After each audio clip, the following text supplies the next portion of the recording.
કમોસમી વરસાદથી ખેતી પાકોને થયેલું વ્યાપક નુકસાનમાંથી ધરતીપુત્રોને પુનઃ બેઠા કરવા રાજ્ય સરકારની મહત્વપૂર્ણ સંવેદના. મુખ્યમંત્રી શ્રી ભૂપેન્દ્રભાઈ પટેલે અસરગ્રસ્ત ખેડૂતોની સહાય માટે અત્યાર સુધીનું સૌથી મોટું આશરે 10,000 કરોડ રૂપિયાનું ઐતિહાસિક સહાય પેકેજ જાહેર કર્યું છે.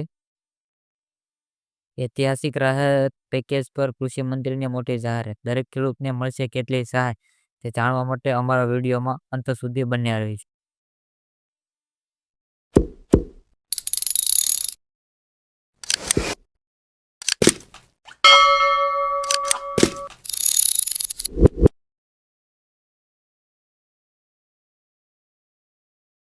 નમસ્કાર, આપ સૌનું સ્વાગત છે અમારી યુટ્યુબ ચેનલ આઈ ખેડૂત યોજના પર. આજે રાજ્યના ખેતી વિભાગ માટે એક મહત્વપૂર્ણ ખુશખબર સરકાર દ્વારા આપવામાં આવી છે. ગુજરાત સરકારે ખેડૂતો માટે ₹10,000 કરોડની રાહત પેકેજ જાહેર કર્યું છે. આ જાણકારી આજે સવારે ભૂપેન્દ્ર પટેલ દ્વારા આપવામાં આવી છે અને ખેડૂતો માટે મોટી રાહતના સંકેત આવી રહ્યા છે એવું લાગે છે. રાજ્યના છેલ્લા દિવસોમાં આવેલી અચાનક અને કમોસમી વરસાદ અને વાવાઝોડાના કારણે પાકને વ્યાપક નુકસાન થયું છે. અંદાજે 42 લાખ હેક્ટર જમીનમાં અસર થયેલી હોવાનું સરકારનું માપ છે.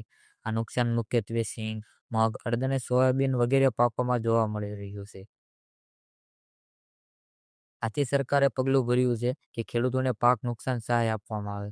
મુખ્યમંત્રી ભૂપેન્દ્ર પટેલે સવારમાં જ જાહેરાત કરી છે કે પરિસ્થિતિને ધ્યાનમાં લઈને તેઓ ખેડૂતો માટે ₹10,000 કરોડનો રાહત પેકેજ લાવી રહ્યા છે.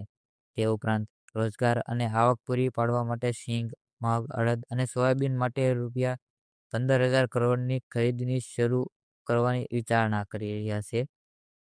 સરકારનો ઉદ્દેશ્ય છે કે ખેડૂતો હેરાન ન થાય, કોઈ ખેડૂત અપસહાય વગર રહી ન શકે. આ પગલાં ખેડૂતોની આવક સાચવવાની, પાક વેચાણને સંચાલિત કરવાની અને બજાર મૂલ્યને સ્થિર રાખવાની દિશામાં છે. હાલમાં કેટલીક વિગતો હજુ સ્પષ્ટ થયા નથી, જેમ કે તમામ ખેડૂતોએ કેટલું નુકસાન બંને રીતે નોંધાવવું છે, સરકાર કે પ્રકાર શું હશે અને સમય શેડ્યુલ શું રહેશે. ખેડૂતોને સૂચના છે કે તેઓ તેમને સંબંધિત કૃષિ વિભાગ અથવા અધિકારીઓ સાથે સંપર્કમાં રહે. જમીનની વિગતો દર્શાવવી સારી રહેશે. આ હતા રાજ્યના ખેડૂતો માટેના મોટા સમાચાર. જો આ માહિતી તમને ઉપયોગી લાગી હોય તો લાઈક અને શેર કરજો અને વધુ માહિતી માટે અમારી ચેનલને સબસ્ક્રાઇબ કરવાનું ભૂલશો નહીં. ધન્યવાદ.